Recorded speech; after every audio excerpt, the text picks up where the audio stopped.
This is Elle Jensen, and you are listening to Unstoppable Body and Mind, episode 140, Busting Pain Myths with Charlie Merrill. In this podcast, we learn to upgrade our brain and understand the power of our thoughts, to heal and to create the results we want in our life. Become the person in control of your healing and make peace with your life. Become unstoppable, body and mind. Hello, my loves. Welcome. I have a special guest here today. I'm so excited to have Charlie Merrill on the program. So, welcome, Charlie.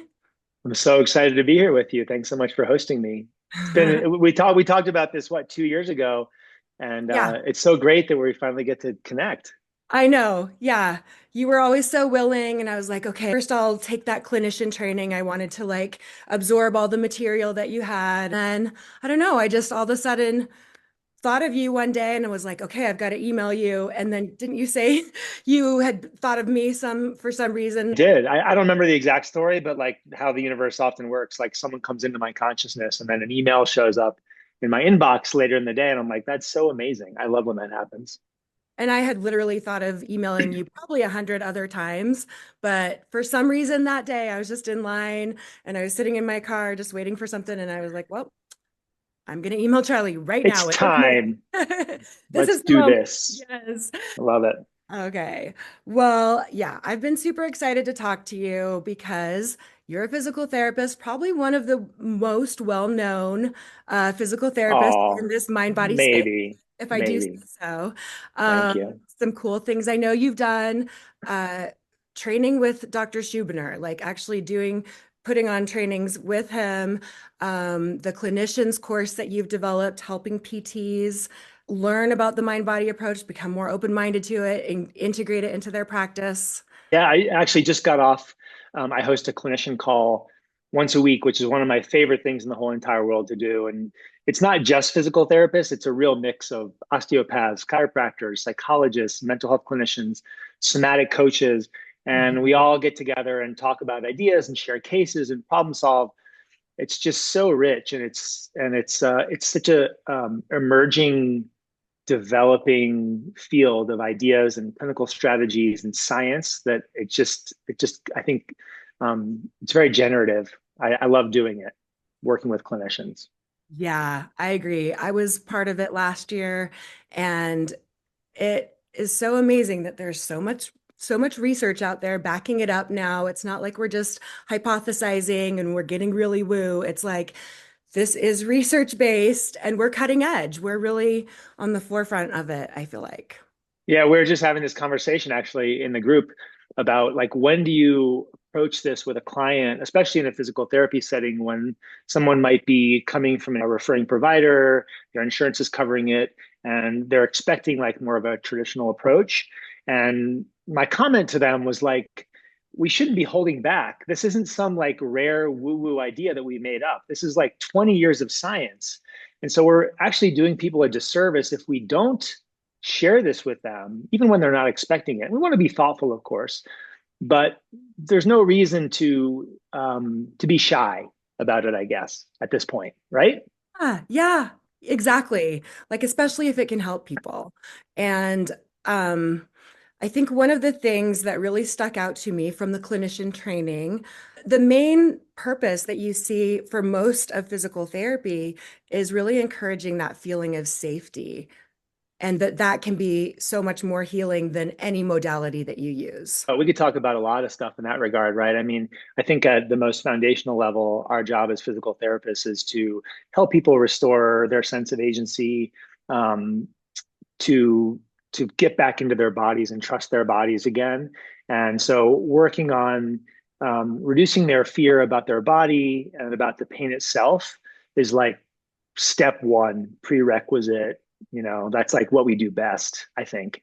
Hmm. And then reducing fear about emotions and feelings, both those that are related to the pain itself and the feelings that are related to other things in people's lives they would never connect to pain, like the grief around someone who passed recently, or their stress at their job, or their relationship with their partner.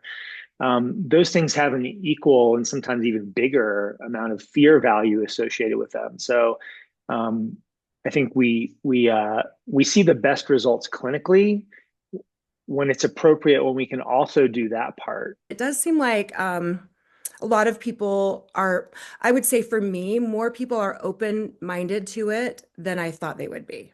I was Yeah, surprised how few, good. maybe they go and leave and say bad things, but I'm always surprised when I kind of work in like the factor of stress. Like when you're stressed, how does your body respond? Oh, it's in more pain, and that is usually an in for some kind of mind-body involvement. And people, have a lot of buy-in with that approach. Yeah, knowing you, I highly doubt that people are leaving feeling disappointed, but I'd be very, very surprised. The other thing that comes up often that is a real disconnect for people is the idea that we call emotions feelings, right? And we call Mhm. them feelings because by definition, they express through our physical body as sensations of some sort, right? If True. we're getting nervous about to present, we might blush. Yeah. Or we might get like a digestive upset. If we have a moment of excitement, right, the hair stands up on our arms and our legs. And so it's almost normal for people to understand those types of feelings expressing as physical sensations. I think it's harder to think, well, I'm really angry at my boss, and so I have plantar fascia pain in my foot, right? That it gets Yeah. so specific to a body part or to a, a diagnosis that someone Mhm. might explain medically. Um, but when you understand that emotions are feelings that are expressed through our body, and that the fear of the pain itself and the fear that's generated by other things going on in our lives all go into the same bucket Mhm. and will be amplifiers for just about any physical sensation in our body, from fatigue to pain to migraines to, right, pelvic floor issues. I mean, the list is really long, right? Right. Yeah. Digestive issues. They could be dizziness, a variety of symptoms, not just pain and not just chronic pain. The brain can choose any feeling it wants to Yeah. try to cue us to the fact that there's something up for us, there's something big happening. Yeah. And I think you work with a lot of athletes. Have you found that people tend to get injuries that conflict with the thing they really love doing? Oh yeah, you mean that like takes away their ability to do their favorite sport? Yeah, I mean, Yeah. isn't that like With just sports, dance, maybe even someone who just loves to jog. it's a, I mean, you and I are both athletes, right? We both rely on this to stay physically and psychologically healthy, and it's such an important strategy. And yet there's something sacred, there's like some meaning often when an athlete has that taken away from them. Like our brains and nervous systems, our minds and bodies are altruistic. They have our best interest in mind. So when that happens, it's important to get curious, to be like, why would my mind and body want to protect me from this thing that I love so much? Mm-hmm. Like what, why now? Way to think. And of course, like there are a lot of athletes that have actual injuries that we Yeah. want to identify and treat. But a lot of the athletes I see have, even if they had an injury to begin with, that's healed. And then they've transitioned into this more chronic presentation where the body isn't really the primary problem anymore. Hmm. And somewhere along the way, right, the physical sensations in the body were started to get confused with other more existential things, or personality traits, or life stresses, or the fear that they absorbed from other PTs, chiropractors, physicians that were well-meaning, trying to figure out like, why is this athlete hurt? And so, right, months, years down the road, they show up in our office, and it's very confusing about Hmm. why they still hurt despite their best efforts to try to Hmm. sort of treat this from a bottom up body based perspective. And so I always find it fun working with athletes because we get to sort of bust some myths about the body, and we get to evaluate them and tell them what's true about their body and what's not true about their body. But then we Hmm. also get into these more existential conversations about their relationship with sport and their identity as an athlete, and Yeah. all the grief and loss around not being able to do these things. which is so big. Yes, yes. Anyway, that was a lot. So I'll pause there and I Yeah. want to hear your thoughts. No, I mean the grief is an interesting issue, and even with people who've had chronic symptoms and maybe they find out about this and they're excited about this approach and maybe have even some success with it, but then there's this grief of like their lost life.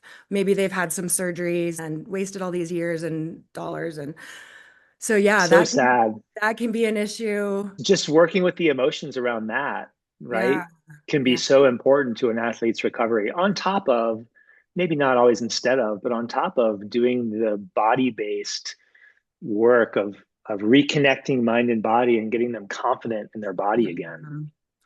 Yeah, I do want to talk about that, not just with athletes, but with general people who are starting back and they probably have a lot of fear about getting back into movement.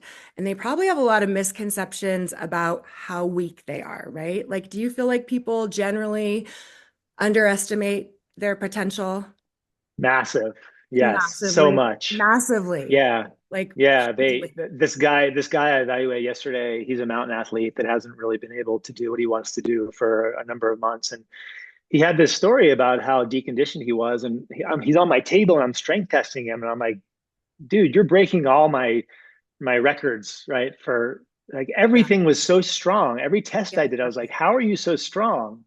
And Hmm. he was just shocked that Hmm. objectively that was true, but that was not the way he was feeling in his Yeah, body when he was yeah. trying to approach things, right? Yeah.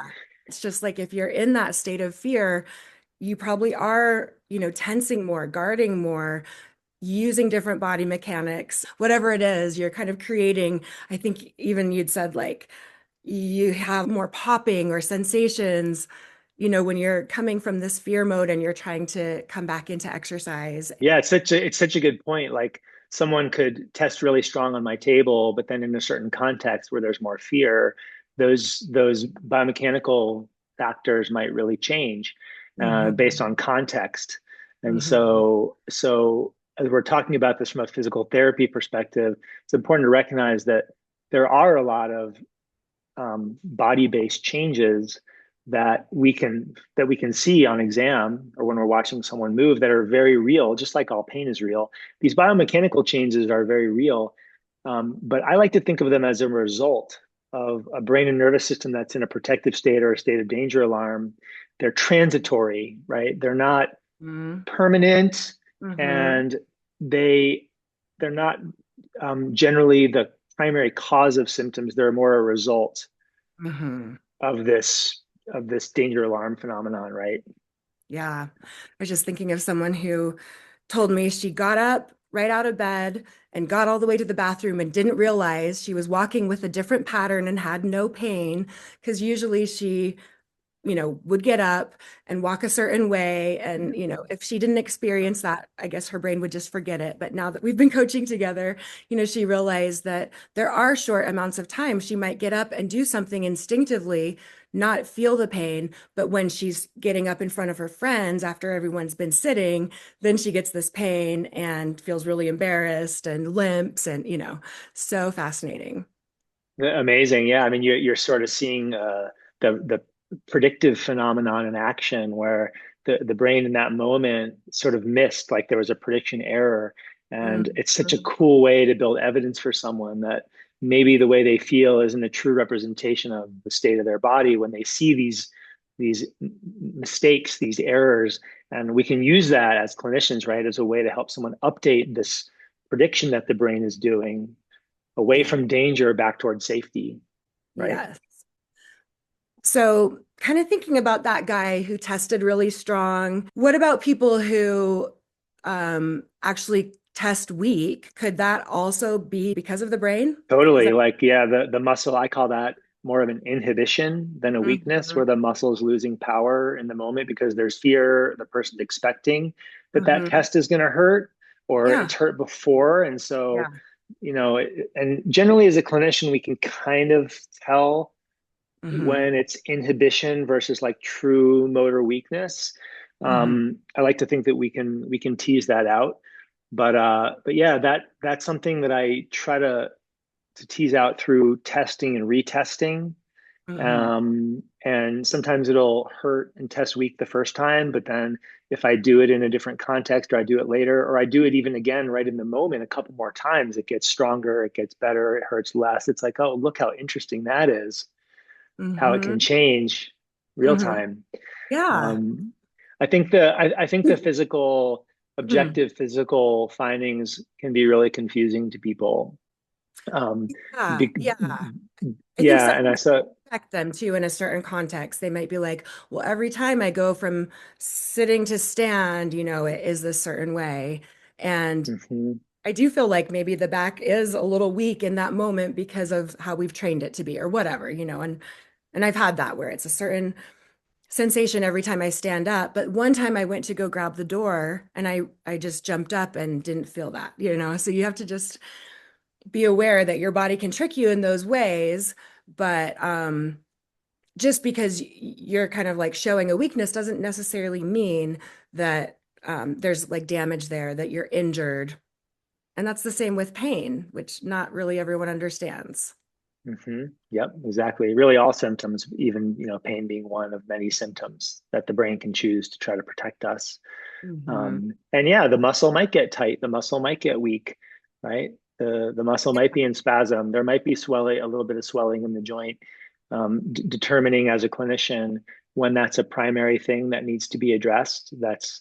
Um, that is an important source of information from the body that's causing the brain to go into a protective state and create the experience of pain or other symptoms, Hmm. versus these things are secondary. These things are a byproduct of maybe deconditioning because you haven't been active, or adaptive change because you've been compensating or moving around your pain for a long time, right? These are still real physical changes, but they may not be the primary thing to treat. They may not be the primary problem. They're more Hmm. secondary factors that often clear up as we do the top down work, sometimes Hmm. even the emotional work of getting the brain out of a state of danger alarm, and the body sort of normalizes itself without That's having to fix true. anything. Yeah, definitely. Sometimes Mhm. people will say, like, oh, my digestion's better, or I'm sleeping better, or this other pain is less. And we're just doing that top-down approach. And sometimes we can really get into chasing those symptoms. And people get concerned about posture and strength and flexibility and Yes. stability and core stability. And Yes. they're just such a distraction oftentimes from what we really need to be talking about. And I'm not saying they're totally never important, Hmm. but there's really limited value. And I think that's really surprising to people, even still. There was an interview on the BBC today where they were talking about the importance of posture, or today or in the last week at least, talking about posture as a predictor of pain. And we've known for the last 20 years that there's almost no correlation between those two things. And yet it's still not talked about in that way. Yeah.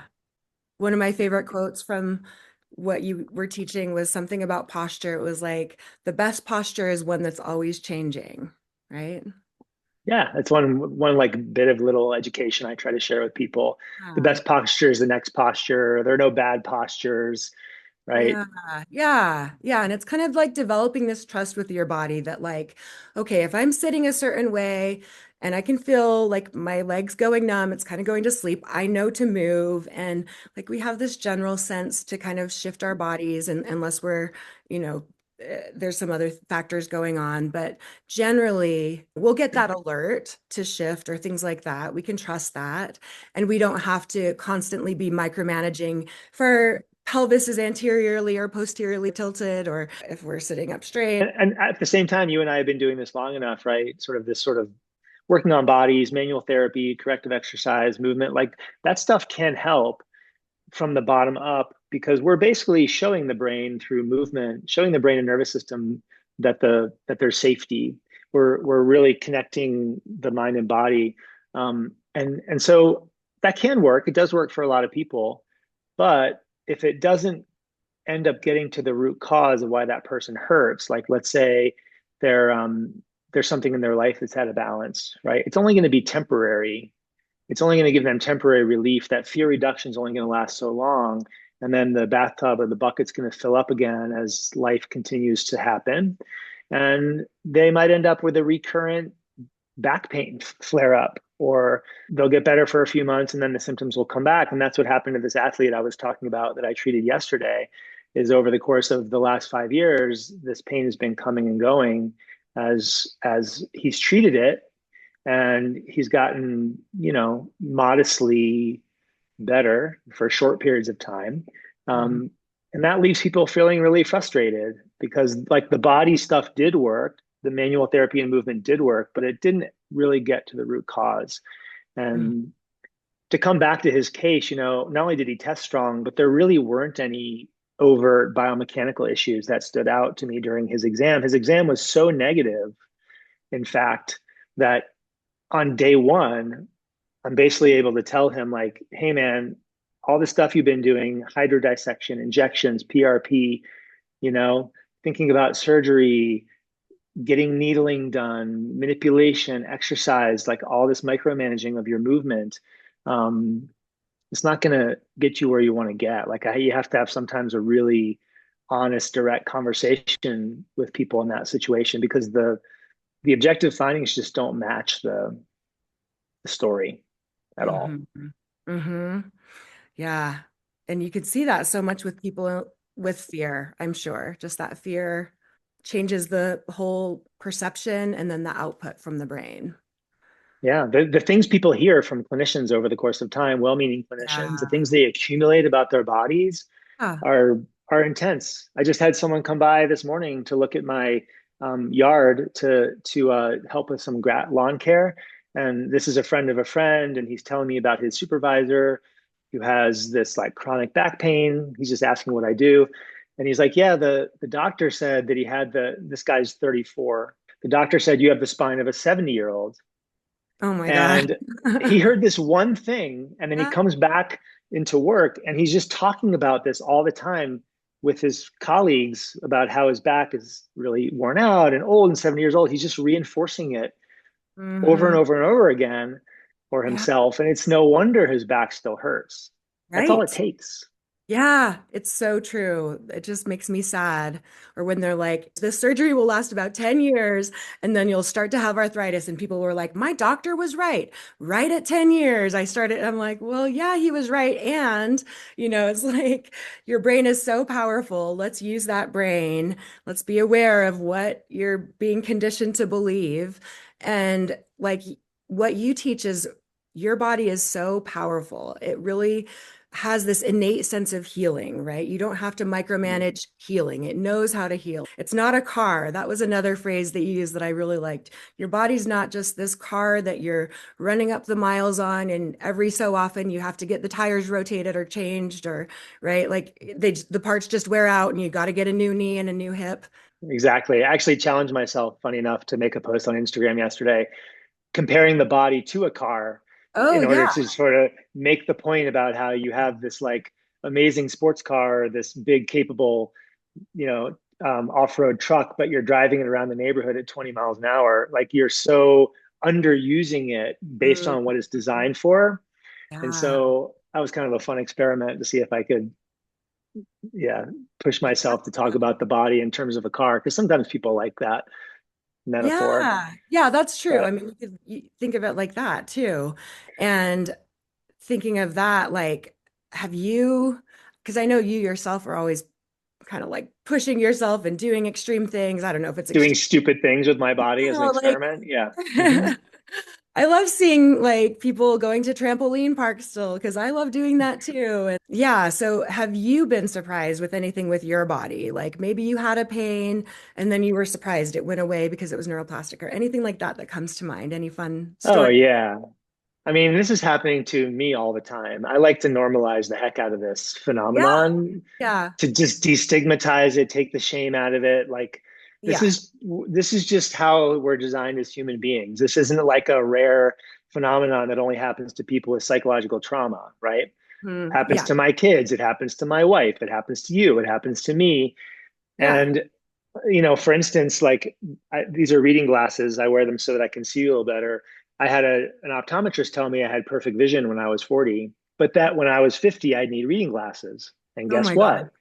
When I turn 50, I need a reading glasses. So now I'm doing the work of trying to minimize how Yeah. much I need my reading glasses. Mm-hmm. Mm-hmm. And that suggestion, I think clinicians get into this trap of thinking that they know the future, trying to predict the future. And it really pisses me off because people are already doing this enough in their own lives, being worried about the future. And usually their clinicians are predicting the future in a negative direction. There's Yeah. just no benefit because they don't know the future. It's Yeah. not true nor helpful. Yeah. I mean, think of the things they were saying like 20, 30 years ago, where they're like, oh, the brain, just gets to a certain age and then it never makes any new connections again. And we just know that's Mhm. not true. Like someone just invented that and just started saying that. And we just have to question everything at this point because so many things are proven untrue at this point with, Mhm. the normal abnormalities in our bodies. Be curious about everything going on in your own body. That's what I do. And it sounds like you do too. And yeah, this is very normal. And it's not Yeah, um, something to like be concerned about. Like we have to stop the pain, we have to never feel it. It's like, oh, you have a body that's working and a body and mind that are, sending you these messages in this way. totally. I think as I'm reflecting on it, there are two things that I try to do, and you're probably do this too.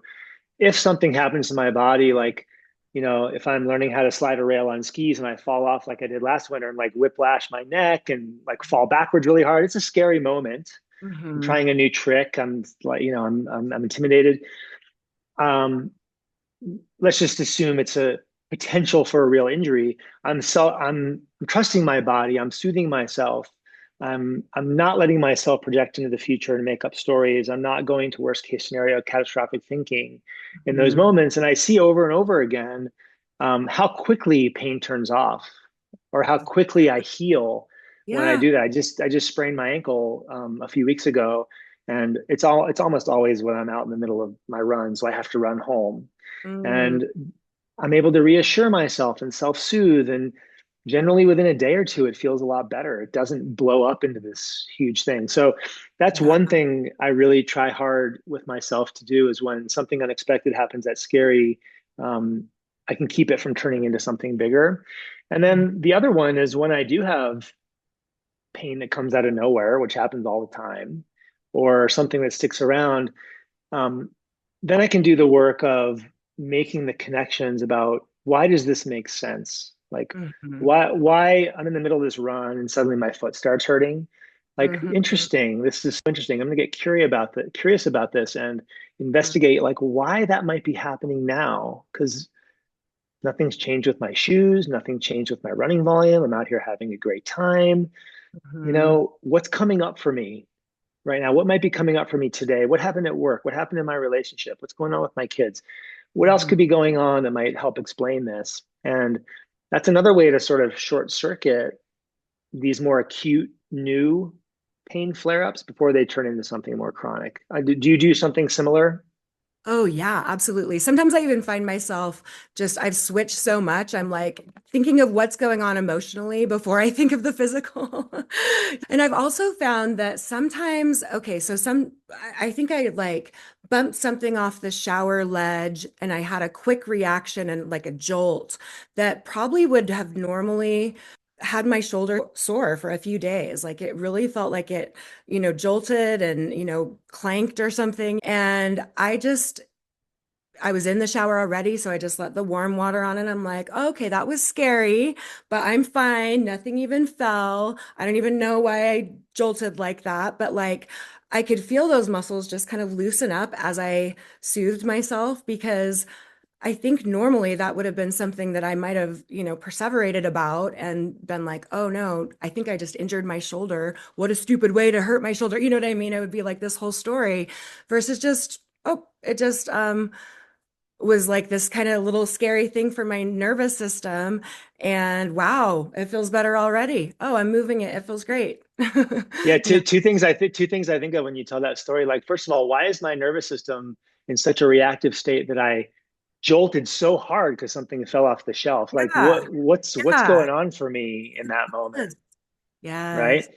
Right? Um, So that's the first thing. And then when I sprained my ankle the other day on this trail run, I've done it so many times and it hurts so much. Like when you first do it, the pain is so intense when you sprain your ankle on a trail run. I like yelled out loud and I got so upset with myself. I was Uh, so angry at myself for not paying attention and for this happening and just for how uncomfortable it was. mhm, And within the next 5 to 10 minutes, I had to work to like really shift out of that, right? mhm, That mhm. like that angry internal self-talk, that judgmental inner critic, Uh, um, because it was that wasn't going to help yeah, at all. I really think sometimes we get some kind of pain and then we keep it going by that internal criticism, by telling the story this certain way, by being a victim, by whatever it is. And those normal reactions to pain, even trying to figure it out, you could be like, I'm trying to be the best self-healer possible, and you're just focusing so much on it all the time and trying to figure it out so dang hard that you're still creating so much resistance about it that your pain is still around. But yeah, the Sounds more, like we have a lot in common that way. yes, yes. Yeah. So, I do remember you talking about a woman who came, and I think she was weightlifting, and she either had back or neck pain. It was acute when she came to you. It was like 9 out of 10. And it turned out, as you got down to it, she had just had an argument with her husband, and that she had not resolved it before she went to the gym, but it chose that moment when she was weightlifting to present itself. Can you talk a little bit about that? Yeah, this happens so often. It almost doesn't need to be like a specific client. It's almost Yeah. like such a common story. I like to first of all think of acute pain. People assume acute pain, different from chronic pain, means that there's an injury, means that there's some tissue damage. And Yes. and I like to debunk that myth that the word acute is more of a time domain. It just means that it's new. It Yeah. doesn't presuppose a mechanism, but I think there's an assumption even in the research, um, that acute pain means injury, and it doesn't. It just means that the pain just started. And there are lots of reasons that pain starts. Most of my acute pain is not caused by an injury. And as a result, I can do the work I need to do to get it to go away, even more quickly, sometimes Mm-hmm. within minutes, sometimes within hours. Mm-hmm. So when someone comes in my office with this 10 out of 10 back pain flare up that you and I see so often, it's so intense, it's so real, they can't move. Sometimes they even can't walk into my office. Their muscles are in spasm. It's the Mm-hmm. worst. It's the Yeah. worst pain you could have. And Yeah. paradoxically, it's almost never physically dangerous. There's almost never a structural problem underlying it, which is shocking to me. Yes. Yes. Um, That's such a right? key point, right? When it's a 9 or Yeah. 10 out of 10, when it's 11 out of 10, it's almost never, it's almost always neuroplastic. That's how I want to say it. Yeah. Yeah. And let's just like use that as an opportunity to say all pain is real. There is no difference between pain from an injury and pain because of our emotions. It's the same pain, Mm-hmm. Mm-hmm. period. Yeah. So when Yes. people come in with these recurrent patterns of their back flaring up, they almost always have a story. Well, it's because I did this. It's maybe because I did this, because I did that. When we start to rebuild the story, we see that almost every time there was a flare up, there was some big emotional, stressful life event that paralleled it that they never noticed, they were Mhm. never aware of. It's really kind of fun to do that, isn't Yeah, it? I mean, it's crazy because you'd think, well, why didn't my neck start hurting when I was in that fight? How come it was right when I go to weightlift? And, but that's Yeah, how it usually works, right? it It doesn't does. have to correlate with the time. And for some reason, our sneaky brain likes to correlate it with a movement sometimes, not always. And that's where Well it can get said. kind of, you know, Confused. it's confused.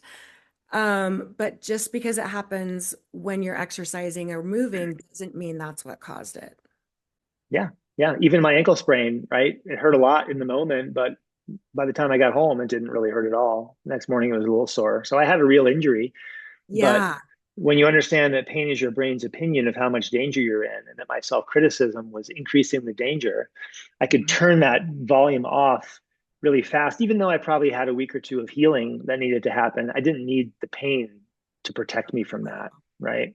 Yeah. So this person you're talking about, had an argument with their partner about their business they co-owned the night before. No Mm, pain. Showed up the next day, was warming up for deadlifts, and had pain during the deadlifts. Like it kind of makes sense that it mhm. was the deadlift because everybody's scared of deadlifts. Yep, just They injured shouldn't. They myself. shouldn't be. They shouldn't Right. be. I love deadlifts, but Okay. I love teaching people how to deadlift again and getting them confident in that movement. It's Yeah. so fun. But yeah, she saw me right away that day and was in a lot of pain. And very quickly we made the connection that she was still holding so much anger from that conversation the night before that they never resolved. She went right to the workout at 5 in the morning or 5:30 in the morning, and her back flared up. As soon as we made that connection and she made sense to her and she accepted it, within 24 hours, pain went from 10 to 0. That's how quickly this can change. Yeah. And did she have to go and like resolve the argument, or do you remember, was it just like making that connection? 100%. Or Good question. For a yeah, lot of people, just making the connection, as you know, yeah, is enough. We call yeah, it the book cure, maybe sometimes. Like you read the book and you feel better because you yeah. know. But her homework, we talk about as PTs, we talk about, I'm going to give you a home exercise program. It's going to be Mhm. core stability and stretch your hamstrings and stop deadlifting for a while and Yeah, right, do some other things. Her home exercise program was to go home and have a conversation with her husband or write a yeah. letter to her husband to let him know how she felt about their interaction and to close the circle to resolve that situation and repair the relationship. That was her homework. And I Yeah. think for her, probably that was a really important reason, something important she needed to do. And that's a reason that her symptoms dropped so fast. Mm-hmm. Mm-hmm. Yeah. Yeah. Do you find that there are people, I find this so often, and I haven't heard you talk about it specifically, but I haven't totally been stalking you 100%, just followed a lot of your stuff. So you might say this too, but I just wanted to talk to someone else about how it seems like people, we think that we're so conscious of everything going on for us, but we can just totally overlook big things, sometimes really even big things. And, it's like 45 minutes into the session, and then finally someone remembers, oh, yeah, this is the anniversary of when my dad died, or it's, some other big thing. Do you see that a lot where we kind of just repress it and don't even recognize, even when we're looking for an answer, we can't see it? Oh my gosh. How many blind spots do I have, right? I mean, isn't there Yeah. a stat that like 90% of our thoughts, feelings, and behaviors are driven by subconscious phenomena, and Yes. maybe 10% of it is conscious, which I find really fascinating and also a Yes. little scary. Right, right. Yeah, of course. I mean, I have so many blind spots. I can do this really well for other people, the work that we do, but I have a hard time oftentimes seeing it in myself. And I always remember that working with clients is like it can be so obvious to you and I, but they're so used to it, Yeah. right? Yeah. Being the way they are that Yeah. that they have no idea. And so we're like a mirror. That's our job, right? Is to be a mirror and to support them in reflecting um, what they need to understand and see and maybe change. So yeah, I think that can be really scary to people to think that there's a lot of subconscious stuff that's driving our lives for us. But I think it's the work that we're meant to do is to, as we get older, to understand that and to have a little bit more agency around Hmm. how we conduct ourselves and how we think, feel, and behave in our relationships in our day-to-day lives. And I rely on my partner and my kids and my friends to be that mirror for me Hmm. for the things that I can't see. Do you feel the same? Yeah, absolutely. Like getting coached, it's like you may think that nothing is stressful in your life. I hear this all the time. People are like, well, this started hurting then, but nothing was stressing me out. I'm like, yeah, but you're only consciously aware of a tiny, tiny bit of what's going on in your body. Like, did you consciously think to change your blood pressure before you stood up? Like, things happen subconsciously, The right? autonomic nervous system is automatic, right? Yeah. We're not, yeah. Yeah, I'll go days and just be like, nothing's really going on. And then finally I'll sit down and journal and it comes out, around the second page or something. I'm like, oh, this big thing. One time my son was in Marine boot camp, and for some reason I was like, nothing stressful is going on, and then I was like, well, yeah, I am stressed about my son being in boot camp in the Marines. Yes, it's stressful to me, but for some reason, I just like didn't realize it until I journaled about it. It was fascinating. Yeah, totally fascinating. I think it's even sometimes a little more intimidating to recognize that a lot of those things were conditioned really early in our lives from our family of origin. Like this critical voice that came up after my ankle sprain the other day, like that's not my voice. That's a Yeah, voice I learned from somewhere else. My mom, my dad, a coach. Like yeah, somewhere along the way, I developed this strong internal critic that sometimes is helpful, but a lot of the times not so much. yeah, yeah. And pain is a barometer. Pain is an opportunity for us to start to see these things and understand them, but they're hard to see. They're really subtle and they're sneaky because they're automatic and because they're habits that we don't even recognize that we're doing a lot of the time. And so I understand when people aren't open to that idea because it is intimidating, it is scary. But Mhm. that phenomenon you're describing, I learned this from my wife, who's a psychologist. They call that the doorknob disclosure when you've been in session with someone for an hour and Mhm. you're doing all this work and you're doing all this exploration, and then right before they leave, they're about to like open the door to leave, they drop like the biggest thing on you and you're like, oh, right at the end, like Yes, I wish yes. I'd known that. Okay, save it for next time. Yeah, that's what could be going on. Yeah. It's so good. It's a perfect like example of how this process is so emergent for people. It just like unfolds um, in sometimes the most amazing ways, and we can get frustrated and feel stuck and feel like we're plateaued. But if we can stick with it and stay curious and stay open, the most amazing revelations present themselves.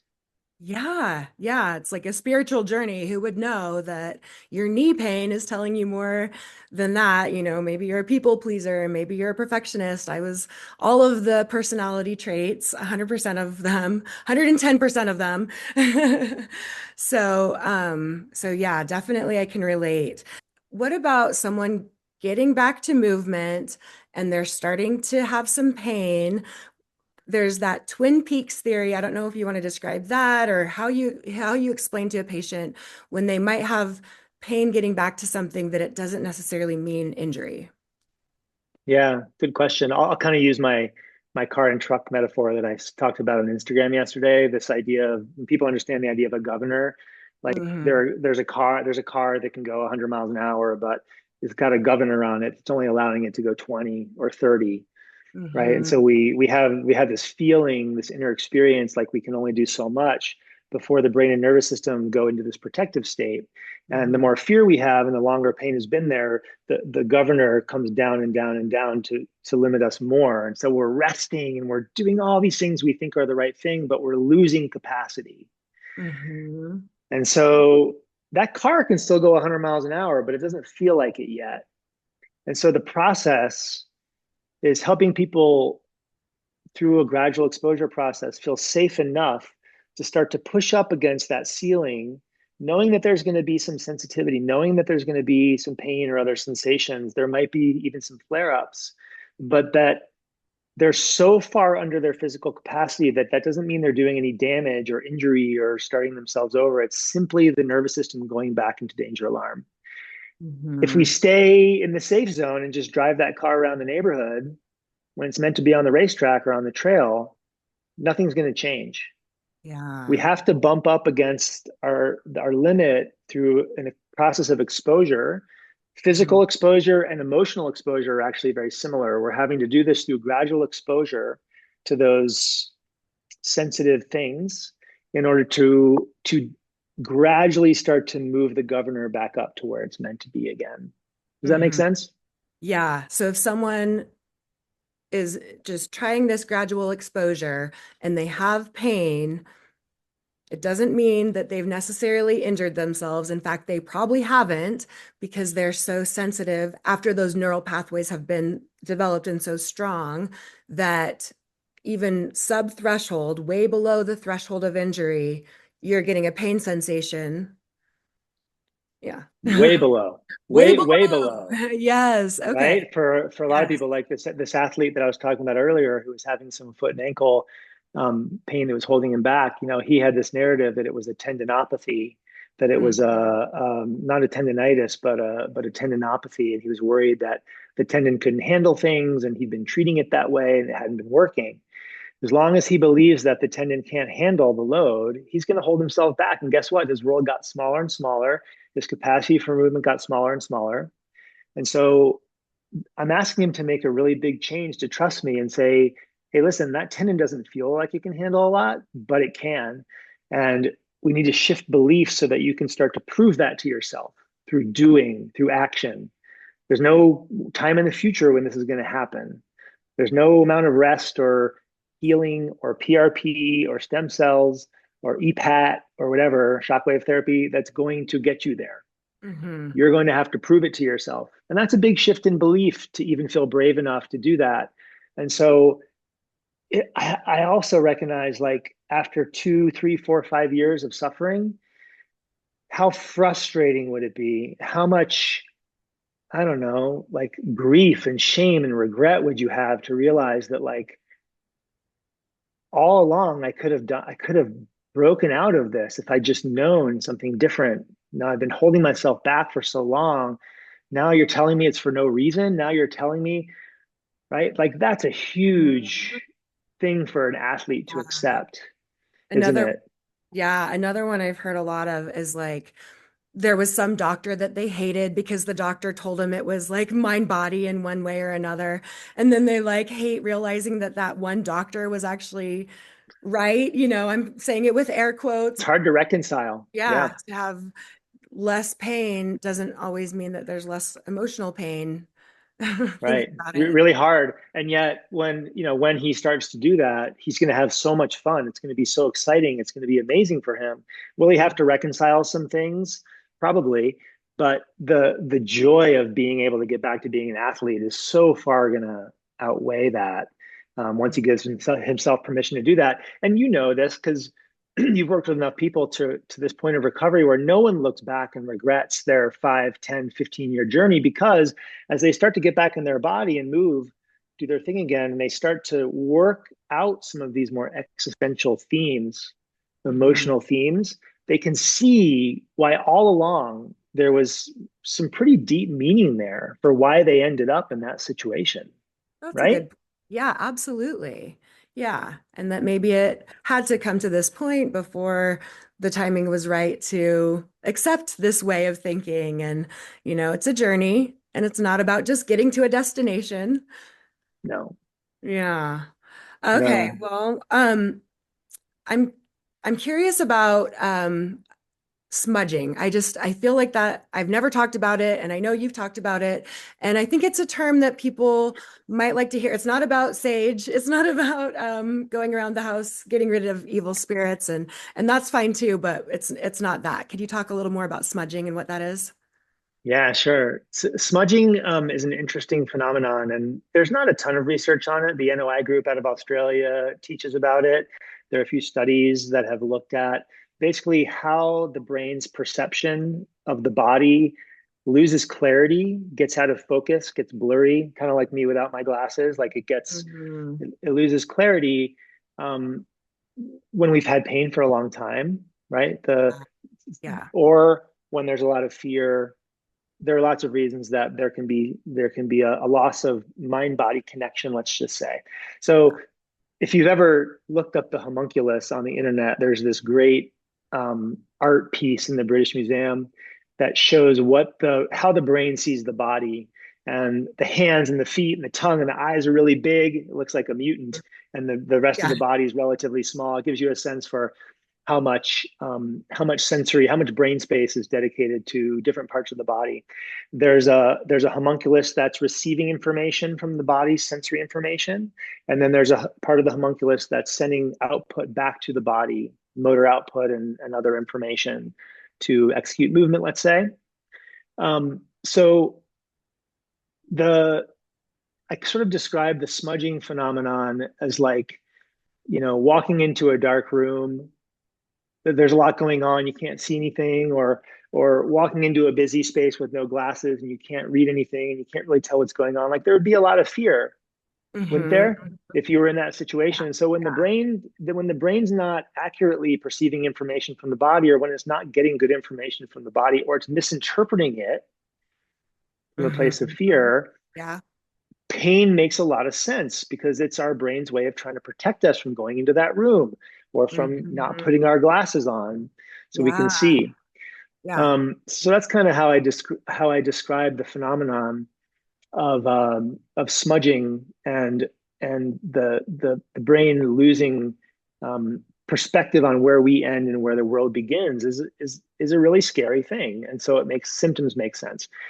The question then of like, how do we reclarify the brain's perception of the body? How do we sharpen it? How do we give it definition? Mhm.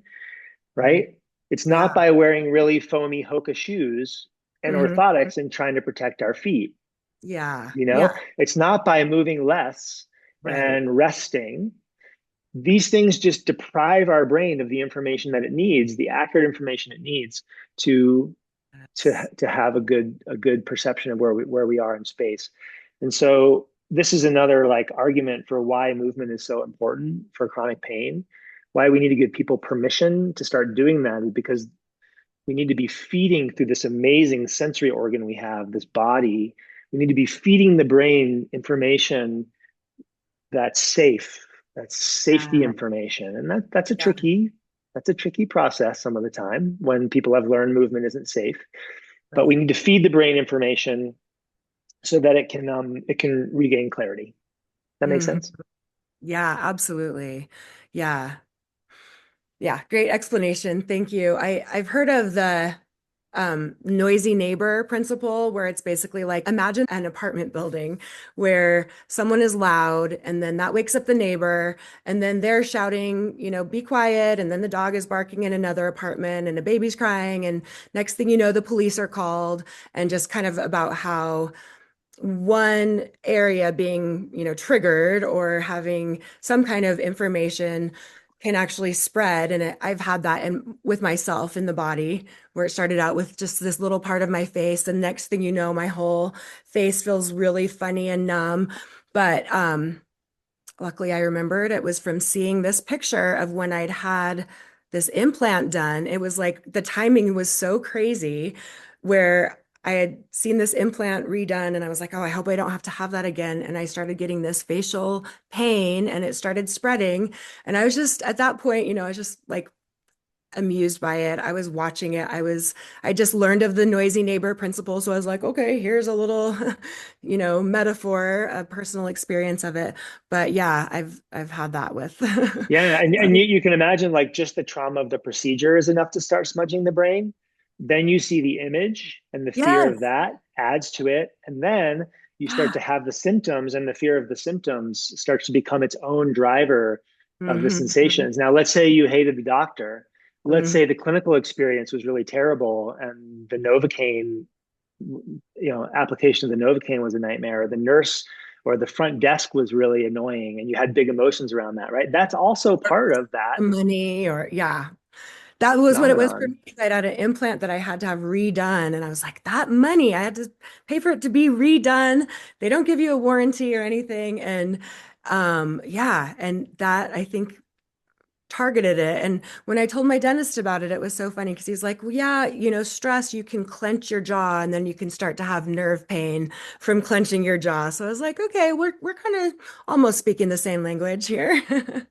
Yeah, yeah. I mean, the body attribution is so common, right? It's the body people, Yeah. everyone wants to attribute to the body. I even think about like graded motor imagery, which is such a great set of strategies to start to feed information to the brain. Yes. Using laterality and using mirrors, Yeah. and like even sometimes I'll ask people to like start to stop neglecting their body part and start to touch it and rub it and love it like they would a plant that they want to grow, Ah, so that they can reconnect the mind and the body, and that will often reduce pain as the homunculus clarifies itself.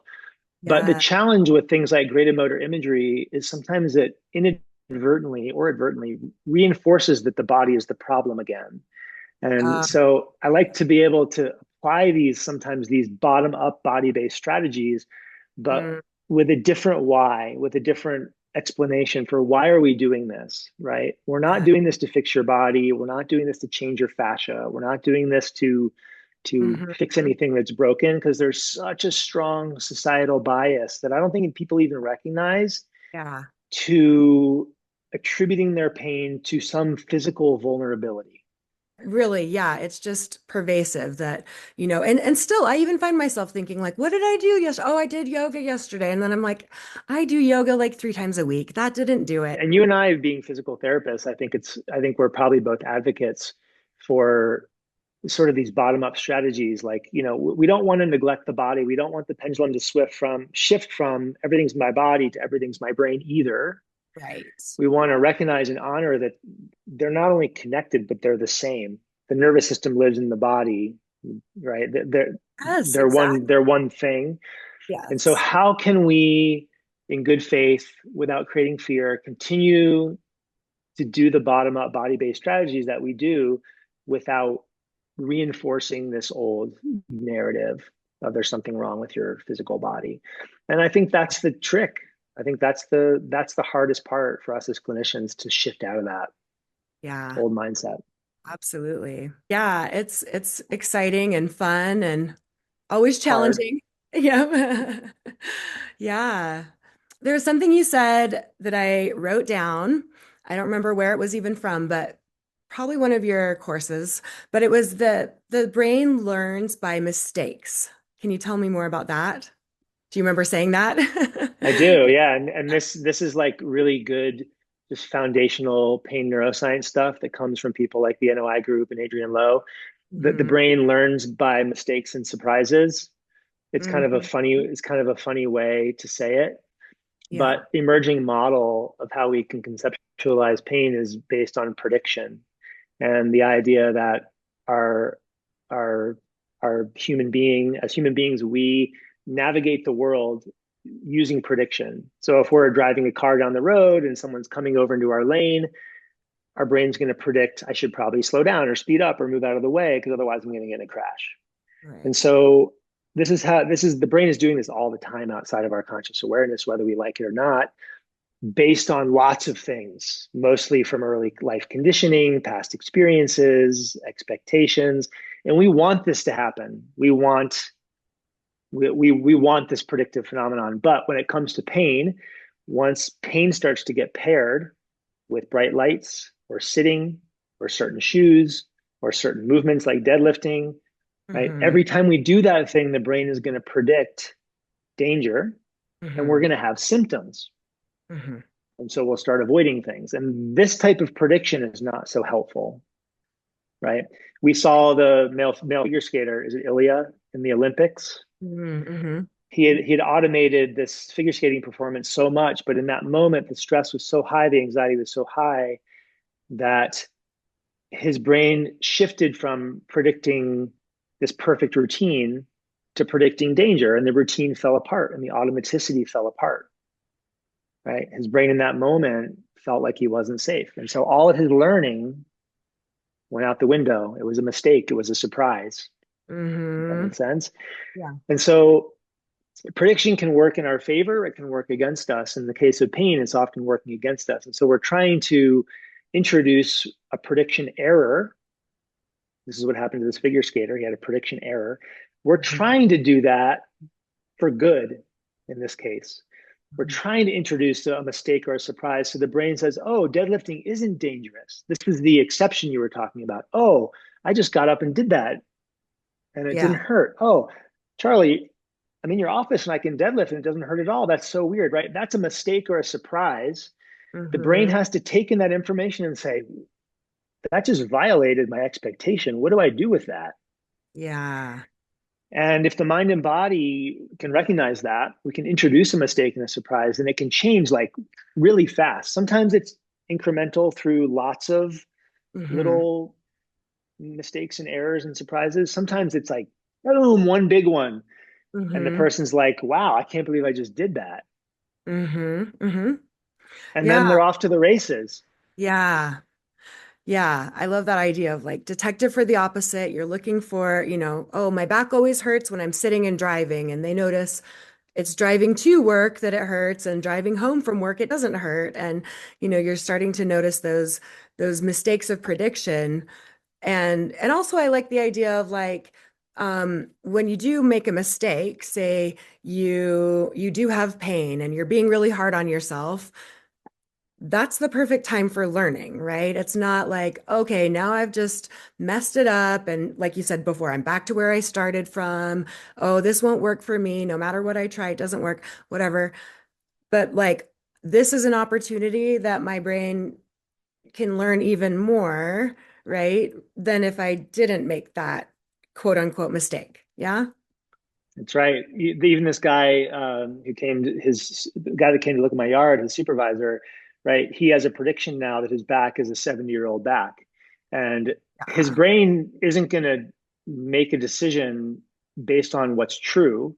It's going to make a decision based on what he keeps telling himself or what keeps happening in his life. So Yeah. as long as he tells himself he has a 70-year-old back and he continues to have pain, that's going to be the dominant prediction until he does something to interrupt it. Now, if he comes and sees you and I, and Mhm. we educate him, we tell him a different story, we bust some myths, that's a mistake and a surprise that has the potential to update that prediction from, oh, you're saying my back's not 70. Mhm. Huh. Yeah. Yeah. And so there's so many ways this can happen through movement, through education, through experience. You know, Yeah. it's And really you fun. It's a really fun way to think about it, isn't it? I do. I love that. And you have to almost like have someone help you be aware of it, like we were talking about before, because you might have one of those prediction errors and not even notice it because your RAS just, went right past Mm-hmm. it. Like, oh, I got up and went to the bathroom and my back's been hurting all day, and they forgot that they went to the bathroom just fine. But the rest of the day, I've even noticed a Yeah, lot of times when I have pain, even like I thought I'd have some delayed onset muscle soreness. And later in the day, I'm like, wow, I wasn't even sore today when I thought I would be this morning. So I feel like even that can change. And you have to just be looking for it though, or else you'll miss it. you do. Yeah, or you can create your own opportunities by using things like visualization. And Yes. all athletes use visualization. There's a lot of talk since the Olympics about not just using visualization to predict the outcome you want, but actually practicing the struggle or practicing the transitional moments in between really hard skills was one of the things that came Oh, up around this figure skater. We always have an opportunity if someone's about to squat or go deadlift or stand up from a chair or do something that has been triggering.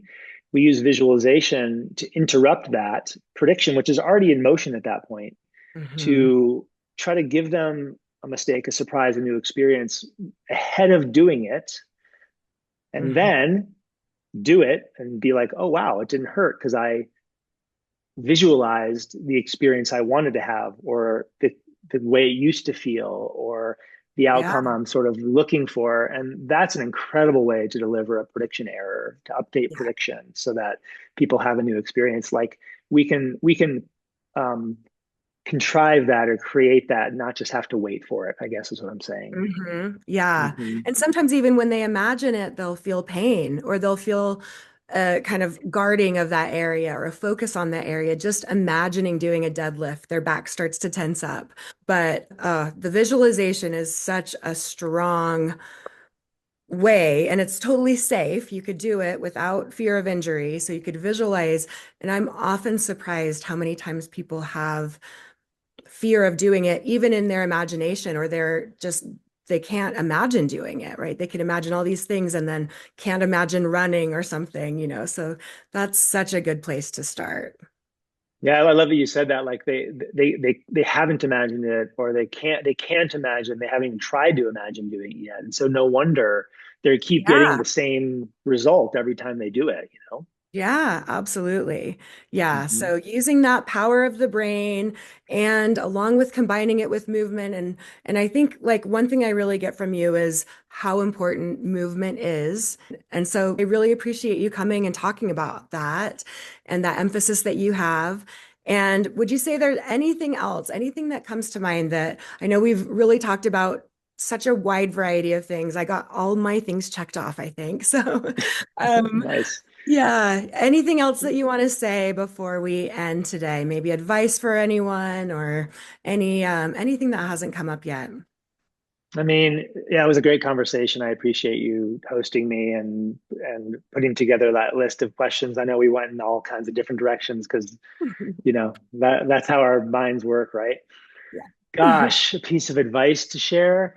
I mean, I think I think of all the things we talked about today, the thing I always want people to take away is that um, this is how we're wired as human beings. Like this is not a rare phenomenon. And I Hmm. want everybody to consider and be curious about how this shows up in their own lives because it's happening to all of us all the time. We're just Yeah. not noticing it. Yes. And I really see it as a superpower in my life as an athlete, as a parent, as a husband, right? Um, I see it as a superpower that really leads in the direction of personal growth for me. And that's kind of what not everybody wants that and everybody gets there, but that's really what I hope for all of us. And while I'm a physical therapist, while you're a physical therapist, I think you and I both know that the part that most of us neglect because it's scary and intimidating is the emotional part. Hmm. And a lot of clinicians worry they're getting out of their silo when they start talking about emotions. And I really like to empower not only clinicians, but also people to recognize that there should be no gatekeeper to our emotions. Like we own our emotions. I want people empowered to have the skills and the awareness to deal with their own emotions on a day-to-day basis. That's what I want in my life. And so that's what I try to give to other people. And so I guess just consider like, we have these physical sensations that we're experiencing living with, but just remember how connected that is to your emotional life. Yes. Well, very well said. I just Thank you. enjoyed this whole time. It was just Me great too. talking to you. And I love just the way that you're putting all of this information out there, synthesizing it for people, and combining those two worlds in such a graceful and helpful way. So thank you. You too. You too. Thanks for being on the team here. I mean, we're a big team, aren't we? Doing this Absolutely. together. I Yeah. appreciate you sort of flowing through this conversation with me. I don't Yep. know, went all over the place. Appreciate your flexibility. I Uh, knew it was going to be a good one. So thanks for hosting me.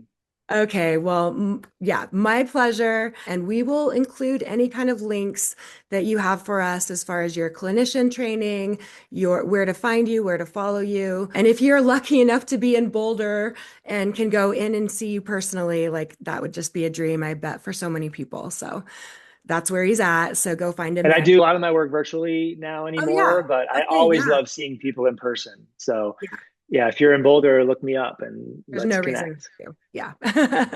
All right. Well, thanks so much again. Have a great week. Bye. Thank you so much for listening. I hope you learned a little bit about your brain today that helps you in your life like it helped me. Please be sure and subscribe and leave a review. And of course, be sure and share this podcast with someone you know that wants an unstoppable body and mind.